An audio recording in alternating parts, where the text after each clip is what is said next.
पाकिस्तान से जुड़ी ये बड़ी खबर आप तक पहुंचा रहे हैं, जहां भारत के दोबारा से हमले के डर से पाकिस्तान की सेना घबराई हुई है। कई इलाके खाली करा दिए गए हैं, कई इलाकों में ब्लैकआउट रखा गया है देर रात तक। सियालकोट, शेखोरा, कसोर, बहावलनगर खाली करा लिए गए हैं। इतना ही नहीं, भारत के दोबारा से हमले के डर से आधी रात को ही पाक आर्मी चीफ सेना मुख्यालय पहुंच गए। बड़ी जानकारी आपको दे रहे हैं।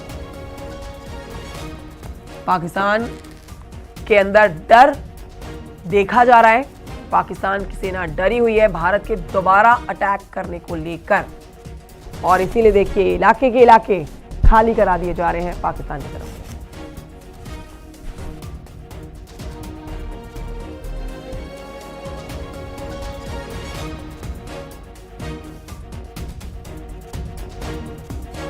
उधर भारत के दोबारा हमले के डर से पाकिस्तान सेना घबराई हुई है।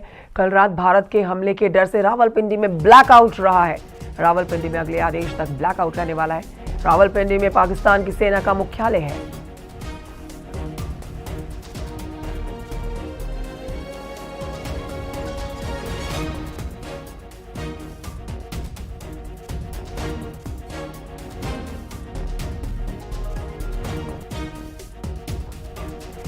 बलूच लिबरेशन आर्मी ने पाक सेना की गाड़ी उड़ाई। बड़ी जानकारी आपको दे रहे हैं। बलूच लिबरेशन आर्मी का हमला, 12 पाक सैनिक मारे गए हैं। मचकुंड इलाके में गश्त पर निकली पाकिस्तान सेना पर यह अटैक हुआ है।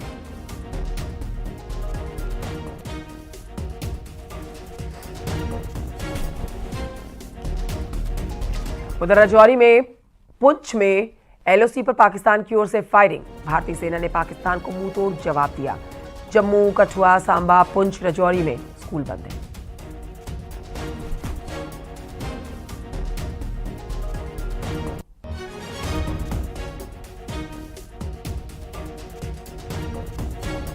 पीछे एक बड़ी खबर आ रही है। बड़ी खबर आपको बता देते हैं कि पाकिस्तान को एनएसए अजीत डोभाल ने चेतावनी दे दी है।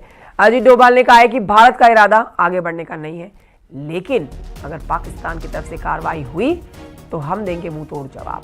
एनएसए अजीत डोभाल ने कई देशों के एनएसए से बात की है। सेना के ऑपरेशन सिंदूर को लेकर बातचीत की गई है।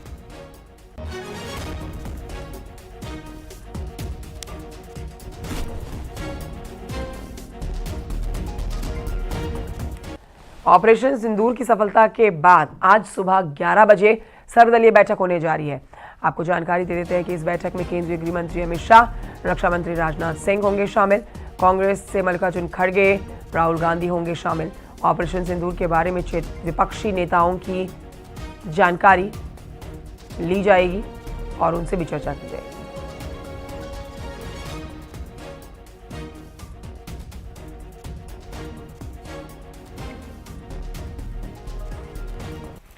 बाईस अप्रैल 2025 पहलगाम में आतंकवादियों ने 26 निर्दोष पर्यटकों को बेरहमी से मार डाला। इस घटना के बाद देश का दिल दहल गया, आक्रोश की आग भड़क उठी। हर हिंदुस्तानी के मन में एक सवाल था, बदला कब? और फिर भारत ने जवाब दिया। कल्पना से परे चुन चुनकर ऑपरेशन सिंदूर ने आतंकी कमर को तोड़ कर रख दिया। पीएम मोदी ने जो कहा वो करके दिखाया। देखिए रिपोर्ट।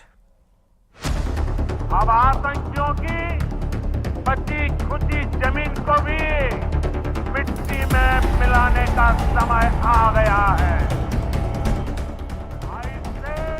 बिहार के मधुबनी में 24 अप्रैल को प्रधानमंत्री नरेंद्र मोदी ने दुनिया को 2 टूक संदेश दिया था। 7 मई 2025 की रात जब दुनिया सो रही थी, भारतीय वायुसेना ने ऑपरेशन सिंदूर के तहत पाकिस्तान और पीओके में 9 आतंकी ठिकानों को तबाह कर दिया। अब आतंकियों की बची खुची जमीन को भी मिट्टी में मिलाने का समय आ गया है। बहावलपुर, मुरीद के मुजफ्फराबाद और साथ ही कोटली जैसे आतंकी अड्डों पर सटीक कार्रवाई की गई और सटीक हमले हुए। जैश-ए-मोहम्मद और लश्कर-ए-तैयबा के सरगनाओं को निशाना बनाया गया। खबर है कि 90 से ज्यादा आतंकी ढेर हुए। ये सिर्फ बदला नहीं, भारत की आत्मा की पुकार थी। ये पहली बार नहीं हुआ था। 2016 में उरी हमले में 19 जवानों की शहादत के बाद भारत ने नियंत्रण रेखा पार कर सर्जिकल स्ट्राइक की। 2019 में पुलवामा में 40 जवानों की जान लेने वाले आतंकियों को बालाकोट एयर स्ट्राइक में सबक सिखाया। 16 फाइटर जेट्स ने पीओके में 15 किलोमीटर अंदर घुसकर जैश-ए-मोहम्मद के ठिकानों को नेस्तनाबूद कर दिया। और अब ऑपरेशन सिंदूर ने एक बार फिर साबित किया, भारत ना भूलता है और ना माफ करता है।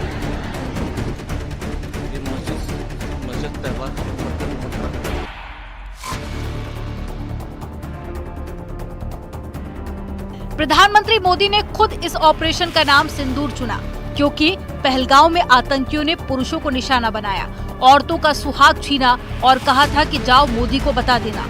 आतंकियों का वो तंज ऑपरेशन सिंदूर ने चूर चूर कर दिया। ये बदला सिर्फ पहलगांव का नहीं, बल्कि उरी, पुलवामा और हर उस जख्म का हिसाब था जो आतंक ने भारत को दिया। ऑपरेशन सिंदूर भारत के उस अटल संकल्प का प्रतीक है जो आतंक को कभी माफ नहीं करता। प्रधानमंत्री मोदी ने मधुबनी में जो वादा किया उसे सेना ने पूरा किया। ये नया भारत है जो ना झुकता है ना रुकता है। Bureau report, news 18।